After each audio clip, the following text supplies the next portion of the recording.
So today, doing a follow-on video from the "You're Not Who You Think You Are" video, which I did a few days ago. So I got a really good response from that, and lots of people wanted to know a bit more about that. It's pretty fundamental because it's all about who are we? We think we're one thing our entire lives, and then actually it's wrong, and everything that we do is based on who we think we are. So if we get that wrong, it means that your whole life is kind of just totally go down the wrong path.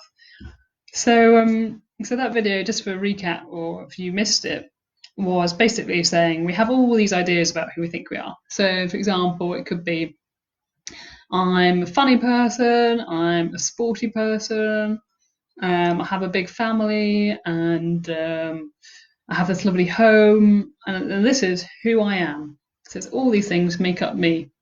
But in reality, all these things can change, and they will change over time. So, for example, if you've got a big family, as I talked about in the last video, that could change. There could be an accident where your lovely house with all your family burns down, and everyone dies. It could happen. So that means, okay, you don't have your house anymore that you've identified with, or your family. And then you have these other things. So, as I said, if you think you're funny, so you've always thought you're a funny person, but then actually you're at a gathering with people and then you tell your jokes and no one laughs. Well, you're not really that funny anymore at that time, are you? So maybe that sense of identity of being funny actually it's quite shaky. So it's not the case. It's not a really good thing to kind of make your sense of self on. And same with sporty. So you can think you're a really sporty person, but actually what happens is that you get an injury and then you can't do your sport anymore. And that happens to loads of sports people. They have the whole identity based on I'm a pro footballer or an amazing tennis player, whatever. They get an injury, and that because the whole sense of self is built around that, or a large part of it, they're absolutely devastated from it, more than you would be otherwise, because they feel that that is their sense of self. And they're like, well, if I'm not a footballer anymore, then who am I? And that causes loads of people to go into escapism through various things, through alcohol, through drugs, because they've totally lost who they thought they were. So that was kind of the basis of my last video. So if you want to know a bit more about that, it's just a recap, then just go check it out. It's on my profile, and it's from a couple of days ago. But today I'm going to talk about a follow-on from that. So because we have all these thoughts about who we think we are, and we are not those things, and they're all very precarious. So they're based on thoughts, basically, and emotions. So if we don't know who we are, which most of us don't, the fact that we're this awareness instead of the observing presence, and we base our identity on all these precarious things, like I mentioned in the examples, then what happens is that we need strategies, basically, to try and strengthen our sense of self.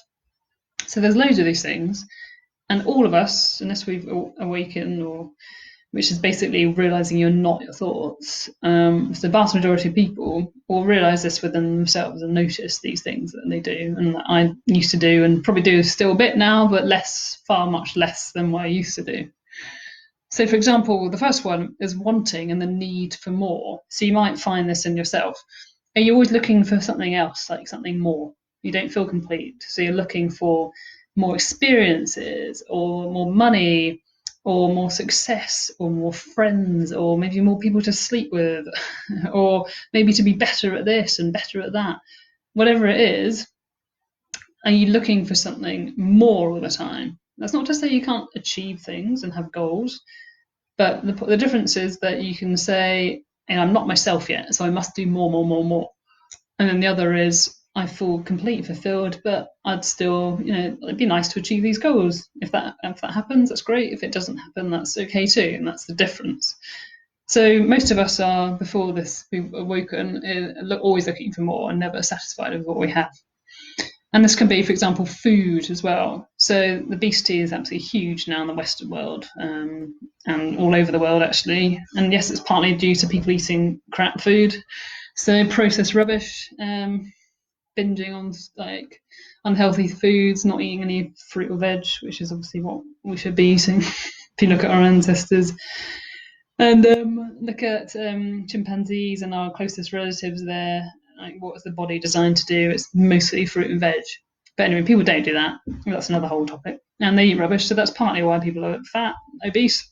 But another big part of it is the fact that we're looking for more. We feel empty inside, so we're looking to always get more of something. And that can be turned into looking for more food.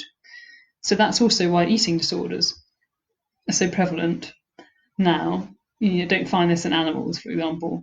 And it's because with humans, we have a mind-made sense of self. And so we're looking for more all the time. And so, as I said, this turns into food.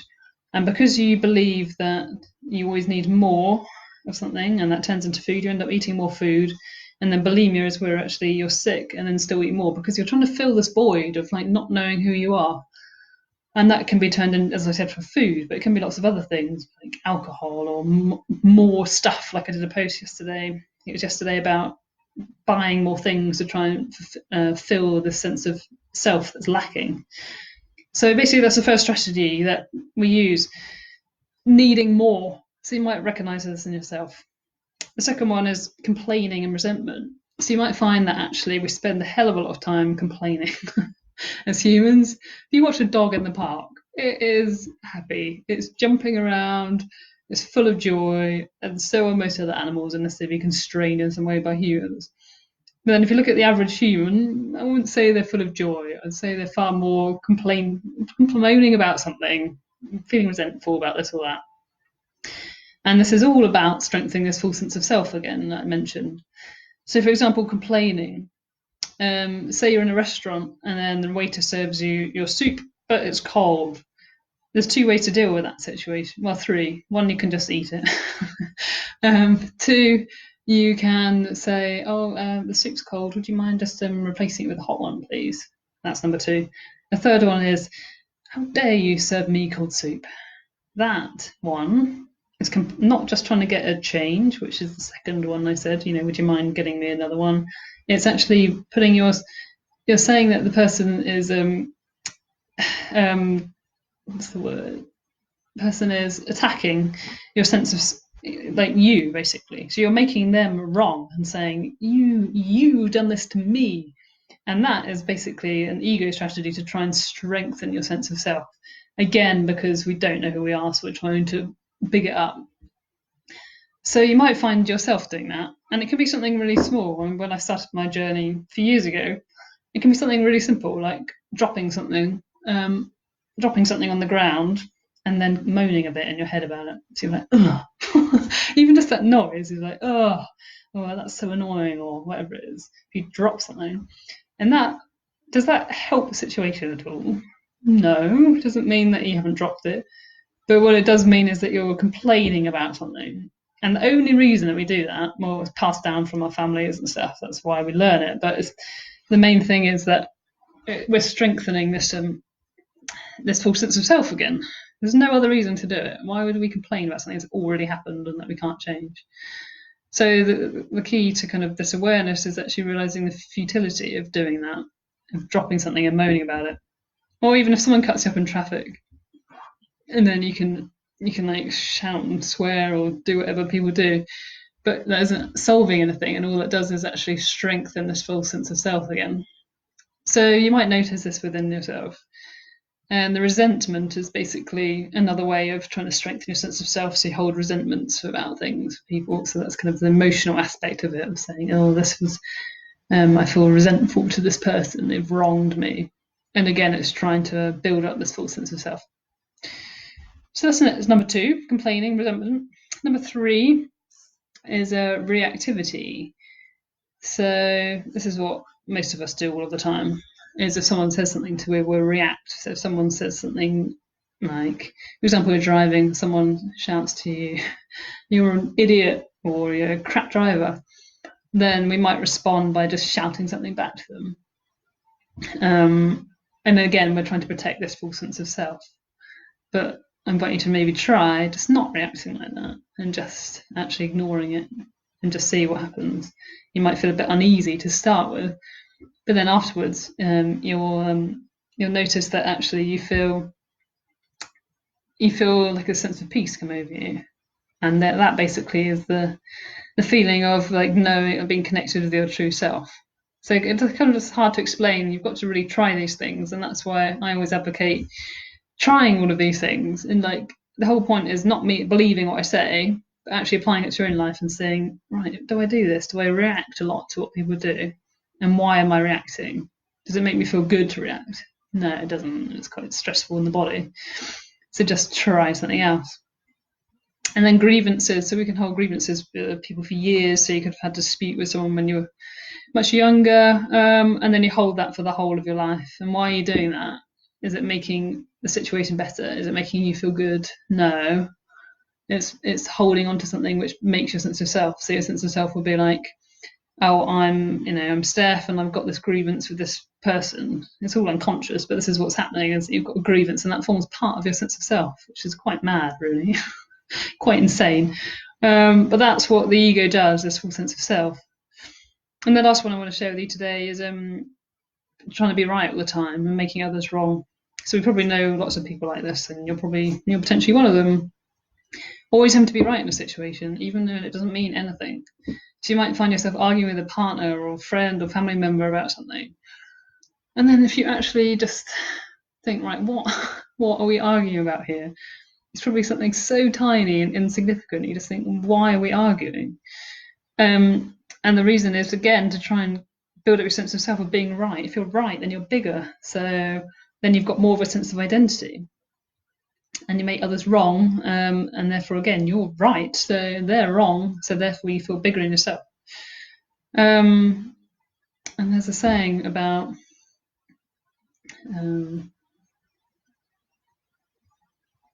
something, I can't remember. It's something to do with like peace is more important than being right. And I invite you to try and experiment with that and see if it's true for you. So if next time you're in a pointless argument with someone where the outcome does not matter, so it could be just arguing about something ridiculous like the colour of something. If you're like with someone and they say, oh, I like this blue flower or something, and then your person next to you is saying, no, that's green. And they say, no, it's blue. And then you argue about something stupid like that. And you just think, why? Right? And why are we doing this? And it's all to do with this building up your sense of self. So instead, try not to. If you find yourself engaged in a pointless argument like that, actually realise why you're doing it, which is building up this full sense of self, and just try and drop it and just see what happens. So as I said, all these strategies, so wanting, always needing more stuff, number one, complaining, resentment, number two, always moaning about stuff to others or to yourself in your head. Reactivity, so always reacting to what other people say without actually just pausing and then responding in a more mature way. Being right and making wrong. All of these things are strategies that we use to try and enhance this full sense of self. And so what I really recommend that you try is actually being present with these things. That means it always goes back to the same thing. So start inviting presence into your life, which is basically awareness. So instead of acting on autopilot all day long, with all the stuff that I said there, try and bring in little moments where you're just being. So that could just be taking a few conscious breaths. So you could just be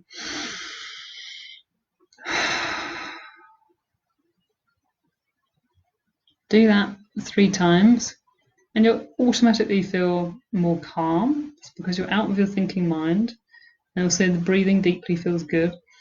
So you can just bring that into a day. Anytime you're stressed, you can just take a few breaths like that.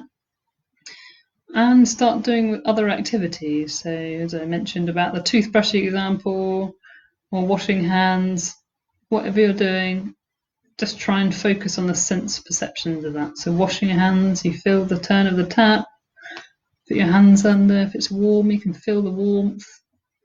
And then maybe if you use soap, you can use soap and then just you can smell the scent of the soap and then wash your hands like that. So what you're doing is actually having a break from thought. That is your normal natural state. There's basically no thought.